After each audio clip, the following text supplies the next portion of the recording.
एक आदमी और उसकी पत्नी चिड़ियाघर घूमने गए। देखते देखते वह बंदर के पिंजरे के पास पहुंचे। वहां उन्होंने देखा कि एक बंदर अपनी मादा के साथ बड़े जोश से खेल रहा था। ये देखकर पत्नी ने अपने पति से कहा, देखो कितना रोमांटिक जानवर है, अपनी मादा के साथ कितने प्यार से खेल रहा है। तब पति चुप रहा। तभी पति पत्नी आगे गए तो उन्हें शेर का पिंजरा नजर आया।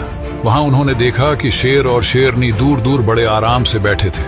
खामोश शेर एक कोने में अकेला बैठा था, जैसे शेरनी का कोई अस्तित्व ही नहीं है। यह देखकर पत्नी ने थोड़े दुखी मन से कहा, कैसे जानवर है, बिल्कुल अलग ही बैठा है, जैसे शेरनी को जानता ही नहीं। इनका आपस में बिल्कुल प्यार नहीं लगता। तभी पत्नी को एक पत्थर दिया और कहा, इस पत्थर को जरा शेरनी की तरफ फेंको। और जैसे ही पत्नी ने शेरनी की तरफ पत्थर फेंका, तभी शेर दहाड़ता हुआ अपनी शेरनी की रक्षा के लिए आगे आया। अब पति अपनी पत्नी को एक पत्थर और दिया और कहा, अब इसे बंदरिया की तरफ फेंको। जैसे ही पत्नी ने पत्थर फेंका, वह बंदर अपनी मादा को छोड़कर खुद की जान बचाने के लिए तुरंत पेड़ पर चढ़ गया था।